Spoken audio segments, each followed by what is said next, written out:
అబద్ధంగా చిత్రీకరించే ప్రయత్నం చాలా అద్భుతంగా చేస్తున్నారు. నేను మొన్న వచ్చినప్పుడే ఆ ధారణకు ఫస్ట్ డే కూర్చున్నప్పుడే అంబేద్కర్ స్టాచ్యూ సాక్షిగా చెప్పిన బరాబర్ వీళ్ళు పోస్ట్ మార్టం రిపోర్ట్ను గోల్ చేస్తారు. వీళ్ళు ఇటువంటి చెప్తారని మొదలే ప్రియంప్ట్ చేసి చెప్పినా అదే జరుగుతున్నది. అలా ఆ రోజు మాట్లాడింది చేసినామో అదే జరుగుతుంది. ముఖ్యమంత్రి సుట్టపోలిలో డైరెక్ట్ ఇన్వాల్వ్ అయి ఉన్నారు కాబట్టి దీన్ని క్లోజ్ చేస్తారు, ఈ కేసును క్లోజ్ చేసే ప్రయత్నం చేస్తారని చెప్తున్నాం. ఇప్పుడు గత 3-4 రోజుల కాడికెళ్ళి వీళ్ళు పాపతో ఉన్న వీడియోలు, ఎందుకంటే సీసీ కెమెరాలు లేకుండా చేశారు కదా వీళ్ళు. సో వీళ్ళు ఏంటంటే వీళ్ళు ఎక్కడ కూడా పాపను పట్టుకొని ఉన్నది విజువల్ ఎక్కడ లేదు కాబట్టి అసలు పాపనే రాలేదని పెట్టి ఇటే బద్నాం నెట్టి అది ముందే ప్రసవం ముందే జరిగింది కాబట్టి ఆల్రెడీ సమస్యలు ఉన్నాయని చెప్పని దాన్ని ఒక ప్రొజెక్ట్ చేసేందుకు చేశారు. అయితే ఆ జాతరలో ఉన్నటువంటి ఒక యువకుడే అరే ఏమో ఇంత అన్యాయం ఉంటుందా, ఇంత ఘోరంగా ఉంటుంది, ఎందుకంటే వాళ్ళు ఆల్రెడీ భయానకమైన వాతావరణం తీసుకొచ్చి పెట్టారు. ఎందుకంటే స్ట్రైట్గా ఆయన సర్పంచే క్లియర్గా చెప్పిండి ఏంది, నువ్వు ఎవ్వరి దగ్గరికి పోయినా కానీ, నువ్వు ఎమ్మెల్యే దగ్గర పోయినా, ముఖ్యమంత్రి దగ్గర పోయినా, ఎవరి దగ్గర పోయినా ఏం కాదని చెప్పి చాలా క్లియర్గా చెప్పింది. ఇవాళ ఆ రోజు కూడా అదే మాట మాట్లాడి ఈరోజు కూడా అదే మాట మాట్లాడుతారు వాళ్ళు. సో క్లియర్గా చెప్పిన తర్వాత అది హషప్ చేసే ప్రయత్నం జరుగుతున్నది, చాలా క్లియర్గా ఉన్నది. ఇప్పుడు ఏం చేసిన ఆ విజువల్స్ ఎక్కడ లేవు కాబట్టి అసలు పాపనే లేదంటే లొల్లొడిచిపోతుంది. ఇప్పుడు నిన్న ఆ పిల్లగాడు ధైర్యం చేసి ఇంత అన్యాయం జరుగుతుందని ఆ పిల్లగాడు పొద్దున్నే ఎర్లీ మార్నింగ్ వీడియో పెట్టిండు. అరే గిట్ల ఉన్నదన్న, ఇదిగో వాస్తవం, అసలు ఇది ఒక చంటి పిల్ల సంకల్లో ఉన్నది, లోపల వీళ్ళ అమ్మ వాళ్ళందరూ లోపల ఉన్నారని. ఇప్పుడు డిఎస్పీ ఆన్ రికార్డ్ ఏం చెప్పిండు, పాప లేదని చెప్పిండు. ఇప్పుడు దొరికిండు, పాప ఉన్నదని దొరికిండు. ఇప్పుడు తన్నది అనేది ఇప్పుడు వాళ్ళు చెప్తున్నారు కదా. సీసీ కెమెరాలు తీసి ముంగడ పెట్టు. సీసీ కెమెరాలు ఇప్పుడు దాదాపు కొన్ని వేల మంది వచ్చేటువంటి జాతర అది. మరి ఆ జాతరలో సీసీ కెమెరాలు ఉంటాయి కదా. ఉట్టిగా సందులలో గల్లీలలో పందులు తిరిగేటి, పులులు తిరిగేటి, అడవిలో పెడుతురుగా, ఎవడెవడు ఎక్కడ తిరుగుతా పుల్ల కూడా పెడుతురుగా, కెమెరాకి పెట్టి తిప్పుతురు కదా. మరి మనుషులు గంత పెద్ద జాతర జరుగుతుంటే సీసీ కెమెరాలు లేవని ఎట్లుంటుంది?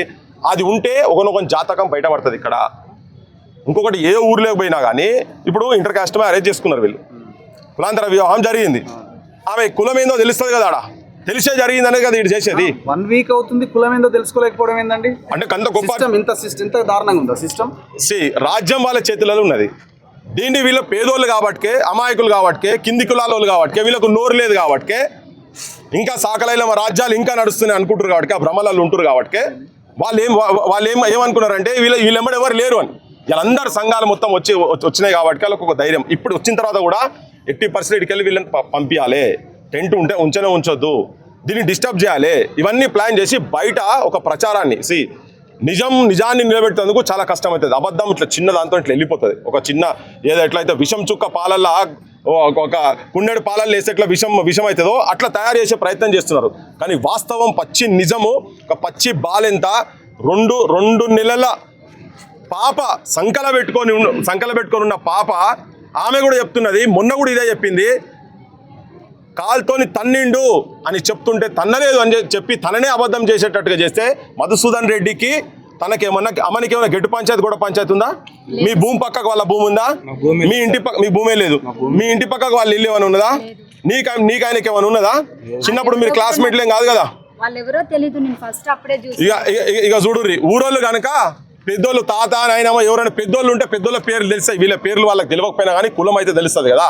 నీ వేళ్లతోని వాళ్ళకు ఏమైనా గెట్టు పంచాయతీ కూడా పంచాయతీ ఉన్నదా? ఉంటే కులం పంచాయతీ ఉండొచ్చు, అంతేగాని ఏం పంచాయతీ లేదు కదా. లేకుంటే నువ్వే కొట్టినావు, నువ్వే చంపినావు అని ఎందుకు చెప్తారు? పోనీ తనకు బిడ్డ పేరు మీద, అమ్మ నీ బిడ్డ మీద ఒట్టేసి చెప్పు, చచ్చిపోయిన బిడ్డ మీద ఒట్టేసి చెప్పు, మసోన్ రెడ్డి అంటోడే కాలుతుందని లేదా? అంతే కదమ్మా. నీ బిడ్డ మీద ప్రమాణం చేసి సమాజం చూడండి, రేవంత్ రెడ్డి ఉన్నదాన్ని లేని దాన్ని ఎట్లా దుష్ప్రచారం చేసి పోలీసు వ్యవస్థ వాళ్ళ చేతుల్లో ఉన్నది కాబట్టి ఎట్లా అబద్ధంగా చిత్రీకరించి వీళ్ళని తప్పులు పట్టేసే ప్రయత్నం చేస్తుండే కదా. అరే పిల్లల మీద ఒట్లేసి మీకు అబద్ధం చెప్పేటువంటి కుసంస్కారాలు సంస్కారం మీకు ఉండొచ్చు, కానీ ఇట్లా పేద పిల్లలు చెప్పరు. మాదిగ రేవంత్ రెడ్డి, రజాకార్ రేవంత్ రెడ్డి, నేను మాదిగ బిడ్డను, మాదిగోళ్ళే, నేను నా రాజకీయ భవిష్యత్తే మాదిగోళ్ళతో తయారైందని చెప్పినావు కదా. ఈ ఒక మాదిగ తల్లి ఇక్కడ 2 నెలల చనుబాలు లాగేటువంటి పసి గుడ్డును చంపుకున్నటువంటి ఒక బిడ్డ అడుగుతుంది ఇక్కడ. 4 రోజుల నుంచి ఇక్కడ దీక్ష చేసుకుంటూ అడుగుతున్నది, ఏడ చచ్చినావు, ఏం చేస్తున్నావు? నీ సుట్టపోలను కాపాడుతందుకు మొత్తం తెలంగాణ పరువు, మొత్తం ప్రపంచానికి పరువు తీస్తున్నావు నువ్వు. కాలుతుందంతాడే ఇన్ని జరిగినాక కూడా ఇంకా మీరు అబద్ధాలు ప్రచారం చేసుడు, వాళ్ళని తప్పులు పట్టించే ప్రయత్నం చేసుడు, ఇదంతా ఎక్కడ దుర్మార్గం ఇది? ఒట్టిగా వాళ్ళు పాపం ఏదో రేకుల ఇళ్ళల్లో అది ఉంటే గట్టిగా గాలి వస్తే కొట్టుకుపోయే ఇల్లట వాళ్ళది పేదరికంలో. కాదు, ఇప్పుడు వీళ్ళ కేసు తీసుకోలేదు. ఫస్ట్ వీళ్ళ మీద పెట్టిన కేసు 118(2) నాన్ కాగ్నిజబుల్ అఫెన్స్, అంతే కదా, సెక్షన్ నాన్ బెయిలబుల్ పెట్టిరు కదా. అసలు పోలీసు వాళ్ళు దరఖాస్తు ఎవరు మొదలు తీసుకుంటే వాళ్ళకి వస్తుంది కదా. 100కి ఎవరు ఫోన్ చేసిరు తీరి, ఏ నంబర్కి వెళ్ళి 100కు ఫోన్ వచ్చింది తీ. Revanth Reddy home minister, chief minister, 100కు ఫోన్ ఎవరు చేసిండ్రు, వీళ్ళ నంబర్కి వెళ్ళి ఫోన్ వచ్చింది ఉంటుంది కదా, నీకు రికార్డు ఉంటుంది కదా. ఎక్కడెక్కడ పొక్కల వన్న నక్సలైట్లను దొరకబడుతున్నారు కదా ఇప్పుడు. తీయి ఎవరు 100కు ఎవరు ఫోన్ చేసిరు అంటే ఎవరు కంప్లైంట్ తీసుకోవాలి నువ్వు? వీళ్ళ కంప్లైంట్ తీసుకోకుండా మాజాలు దాగుకుంటా కూర్చొని పోలీస్ స్టేషన్లలో ఎందుకు? కేవలం రేవంత్ రెడ్డి సుట్టపోలు అని చెప్పాను వాళ్ళు, అంతే కదా. మరి తర్వాత ఇచ్చిన దాన్ని కూడా తీసి అవతల పడిస్తున్నారు కదా. ఎక్కడన్నా ఏ మాటలన్నా వీళ్ళు అన్నదానికి పొల్లు పోకుంటే ఎక్కడన్నా వీళ్ళు మీ లెక్క ఆర్టిస్టులు కాదు. పుటకో మాట మాట్లాడి ఏసాలు వేసి ఓ రోజు ఒక దగ్గర ఓ రోజు ఒక దగ్గర ఉండేటోళ్ళు కాదు వీళ్ళు. వాళ్ళు వాళ్ళ బిడ్డ చనిపోయిన దానికి తన్నినోనికి వానికి శిక్ష కావాలని చెప్తున్నారు వాళ్ళు. దాన్ని నువ్వు మళ్ళా దాన్ని ఎక్కడో చేసి తిమ్మిని బొమ్మి చేసినట్టుగా మొత్తం కింద వరేస్తే మీద వరేస్తే కింద లెక్క చేసి ఇది ఒక అబద్ధంగా ప్రచారం చేస్తారు కదా. సమాజంలో ఉన్న ప్రతి తల్లి ఒక్కసారి గుండె మీద చేసుకొని ఆలోచించండి. ఎవరన్నా కానీ పసిగుడ్డు చనిపోతే వాళ్ళ మీద ప్రమాణం తీసుకొని అబద్ధాలు చెప్పేటువంటి అంత దుర్మార్గంగా ఏ తల్లి అని ఉంటుందా చెప్పండి. ఈమె చెప్పేది, మౌనిక చెప్పేది పచ్చి నిజం. దాన్ని ఇంకా ఇప్పుడు వాళ్ళు ఇంకేమేం చేస్తారో దానికి సాక్ష్యం డిఎస్పీ ఆల్రెడీ చెప్పిండు కదా. అరే మీరు చదువుకున్న గాడిదలు కదా, వీళ్ళకి పాపం తెలియదు, ఆమె చదువుకోలే కానీ సంస్కారం ఉన్నది, ప్రేమ ఉన్నది. తల్లి ప్రేమ అంటే ఏంటిదో ఉన్నది. సమాజం మొత్తము ఈ రేవంత్ రెడ్డి ఇటువంటి పాలకులను గల్లబట్టి అడగాల్సిన అవసరం ఉన్నది. జనాలు కూడా ఈ జరిగే దుష్ప్రచారాన్ని ఎవరు నమ్మాల్సిన అవసరం లేదు. వాళ్ళ మీద గట్టి కేసులు పెట్టి అత్యాచారం కింద కేసులు పెట్టి బొక్కల వరేయాలి. వీళ్ళ మీద పెట్టినటువంటి కేసులు ఆడోళ్ళు కొడతారంటే అన్నిటికీ సాక్ష్యం ఏంది? సీసీ కెమెరాలు నువ్వు బయటికి దిగి ఎందుకు తీయలే? సీసీ కెమెరాలు బయటికి ఎందుకు తీస్తలేవు? తీసేసిరని మేము చెప్తున్నాం, ఆరోపణ చేస్తున్నాం. తను కూడా చెప్తున్నది సీసీ కెమెరాలు ఉన్నాయి కదా తీయమని చెప్పని. తీస్తలేవు అంటేనే సీసీ కెమెరాలు ఆల్రెడీ నువ్వు ఉడవికి సాక్ష్యం లేకుండా చేసేటువంటి ప్రయత్నం చేస్తున్నావు. ఇలా రిపోర్ట్ కూడా సేమ్ అట్లనే, ఏం దెబ్బ తగలలేదు అని. ఈయననే డాక్టర్ అయ్యి ఈయననే పోస్ట్ మార్టం చేసినట్టు పోలీస్ ఆయన చెప్తున్నాడు. ఈయననే ఘటన చూసినట్టు రాయితో కొట్టిర్రు, కొబ్బరికాయ కొట్టిర్రు 2 రకాలు చెప్తున్నారు. అరే రాయితో కొడితే ఒక తీరుగా చదువుతారు నాయన. ఇవో రాయి అంటే ఇట్లా షేప్ ఉండదు, దీనికి రాయికి ఇట్లా షేప్ ఏముండదు. కొబ్బరికాయ నున్నగా ఉంటుంది, ఇట్లా షేప్ ఉండదు. తలుగుతే ఎక్కడ పొక్కబడు ఏమైనా జరుగుతుంది. ఒకవేళ నిజంగా జరిగితే చూపి ఏ రాయితో కొట్టిరో చూపి. మరి ఏడ దెబ్బ ఎట్లా జరిగినో దాన్ని టెస్ట్కి పంపి, నువ్వు అది హైదరాబాద్ పంపి లేదా ఢిల్లీకి పంపి టెస్ట్ పంపి.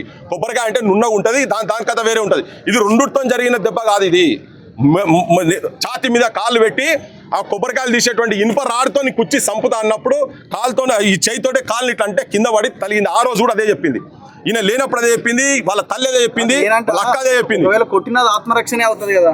బరాబర్ కాదు అయినా వాళ్ళు దీన్ని ఎట్లా చిత్రీకరిస్తారు అంటే వీళ్ళే వాళ్ళ మీద దాడి చేసిండ్రు. వాళ్ళు పాపం అమాయక జీవులు దున్నపోతులు లెక్కున్నారు. ఒకడోడలా చూస్తుంటే వీళ్ళ పానం ఎంత, వీళ్ళ కథ ఎంత. ఒక్క చెయ్యి ఇట్లా అనగబడితే ఇలా 4 కుటుంబం చచ్చిపోతుంది.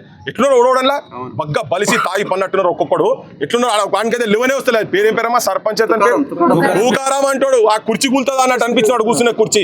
గట్లున్నారు గీయామాయకులు. గివిలట పోయి కొట్టిరట, వాళ్ళట పడ్డరట, రాయితో దెబ్బ తలిగేదాకా వాళ్ళట చూసుకుంటూ కూర్చున్నారట. అరే మాట్లాడేందుకు బుద్ధి ఉండాలి. పోలీస్ ఆఫీసర్లు ఏం పని చేస్తారా మీరు? గింతగానం బానిస్తాం, గింతగానం చెప్పరాజగిరా. ఏం చదువుకున్నారు మీ చదువు? భర్తల మధ్య పోయిన సంవత్సరం గొడవలు ఉన్న విషయం ఎస్పీకి ఎందుకు? ఎస్పీ ఓకే ఇప్పుడు ఇద్దరు గొడవ పెట్టుకున్నారు గతంలో ప్రెగ్నెంట్ ఉన్నప్పుడు అని రాసిండు. అందులో వీళ్ళకి మ్యారేజ్ అయ్యే సంవత్సరం అయిందట.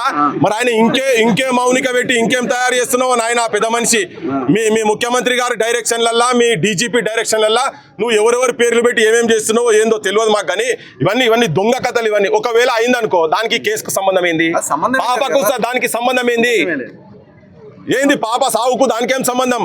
కాలుతో దాన్ని చంపిండ్రా నాయన అంటే ఆయనను కాపాడుతందుకు గిన్ని రకాల కథలు ఎందుకు? ఆయన అర్థమైతలేదు.